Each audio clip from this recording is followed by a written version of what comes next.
अस्सलाम वालेकुम नाज़रीन इकरामी, आहट न्यूज़ डिजिटल में खुशामदीद। मैं हूं इरफान इम्तियाज़। नाज़रीन, रावलपिंडी कमर्शियल मार्केट के अंदर रात के बड़ा हंगामा हुआ और थाना न्यू टाउन की हदूद में ये हंगामा हुआ। और इस दौरान हुआ ये कि फूड पांडा के लड़के थे, उनके साथ एक मतलब एक मैं गैंग कहूँ या क्या अल्फाज इस्तेमाल करूँ, मतलब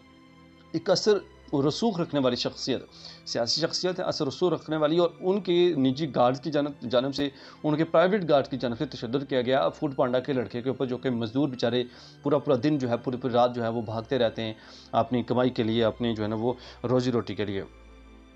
कमर्शियल मार्केट के अंदर ये रात गे वाक़या रुनमा हुआ है गुज़श्ता रात को, और प्राइवेट सिक्योरिटी गार्ड की फायरिंग उनकी जानब से की गई है और हवाई फायरिंग की गई, और उसके साथ साथ गरीब फूड पांडा के मजदूर पर जो है वो तशद्दुद किया गया और रात के उनकी जानब से हवाई फायरिंग की गई प्राइवेट सिक्योरिटी गार्ड की जानब से। और खौफ व हिरास फैल गया मार्केट के अंदर। जो लोग शॉपिंग के लिए आए हुए थे वो भी घबरा गए, और इलाका मकीन जो थे उनके अंदर खौफ फैल गया कि क्या हो रहा है। मतलब इस हद तक गुंडागर्दी की गई है और इस हद तक जो है वो डराया गया। आप ये देख सकते हैं फुटेज के अंदर कि कितनी बड़ी गैदरिंग हुई इस वजह से, और फिर लड़कों के ऊपर जो है वो तशद्दुद किया गया। रावलपिंडी शाहराज सैटेलाइट टाउन के ऊपर ये वाक़या रुनमा हुआ है, और इलाके में खौफ व हिरास उस वक्त फैला कि जब इनकी जानब से हवाई फायरिंग की गई और फिर तशद्दुद किया गया इन लड़कियों के ऊपर। और पंजाब में आप याद रहे कि डाला कल्चर जो है बड़ा एक मशहूर है इस वक्त। मतलब हर बंदे को शौक चढ़ा होता है कि डाला हो, पीछे 3-4 गार्ड बिठाए होते हैं। मतलब बेशक टके के उसकी वैल्यू नहीं होगी यार, मतलब उसकी एक ज़रा सीधे से बात करनी आती या नहीं आती, लेकिन ये यहाँ पे कल्चर है पंजाब के अंदर कि ये डाला एक रखा हुआ होगा काला, और पीछे जो है ना 3-4 गार्ड प्राइवेट हायर करके 20,000-25,000 सैलरी देंगे और रखे होंगे, और बदमाशी करते फिरते हैं जहाँ पे दिल करता है, वो जो दिल करता है वो करते हैं। मतलब ये, और साथ इसके साथ साथ असलहा भी होता है बाकायदा तौर पर। मतलब ये हालात हैं। और याद रहे कि प्राइवेट सिक्योरिटी गार्ड पे पाबंदी है, इसके बावजूद भी आइन हमारा इजाज़त नहीं देता, लेकिन इसके बावजूद भी जो है वो रखे गए हैं और बदमाशियाँ की जा रही हैं रोड के ऊपर बराह रास्त।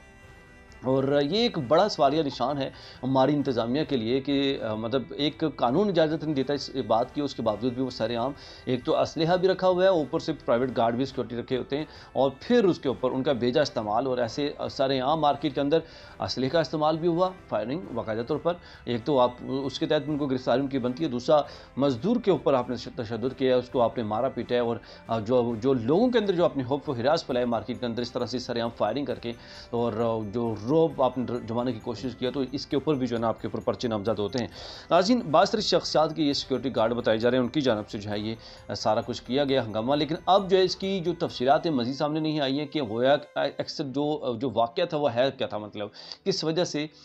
इस लड़के के ऊपर, मतलब जवाज़ क्या बना, वजह क्या बनी, मजदूर जो फूड पांडा का लड़का था उसके ऊपर उन्होंने तशद्दुद किया, वजूहात क्या थी वो अभी तक सामने नहीं आई है, लेकिन जैसे ही आती है हमारी कोशिश होगी कि आपके सामने रखेंगे। DIG पंजाब से जो अवाम इलाका है उनकी जानब से अपील की गई है, और RPO रावलपिंडी से फौरी नोटिस की अपील की गई है कि इनके खिलाफ जो है ना वो दरख्वास्त दायर की जाए, और उनके खिलाफ मुकदमा दर्ज किया जाए, उनको जो है वो पकड़ा जाए जो ऐसे ही सरेआम बदमाशियाँ मचा रहे हैं, और इनको जब तक पकड़ेगा नहीं तो तब तक ये नहीं कंट्रोल होने वाले नहीं हैं। और इसके लिए ज़रूरी है कि इनको जो है ना जल्द अज जल्द जो है ना वो नथ डाली जाए, जैसे कहते हैं ना पंजाबी में नथ डाले जाए, तो नथ डाली जाए इनको। नाज़रीन, आपके सवाल से क्या राय है, क्या ये डाला कल्चर आपके इर्द गिर्द भी पाया जाता है या नहीं? कमेंट सेक्शन में अपनी राय का इजहार करना ना भूलिएगा। एक नए व्लॉग के साथ फिर हाज़िर होऊंगा, तब तक इजाज़त दीजिए। अल्लाह ने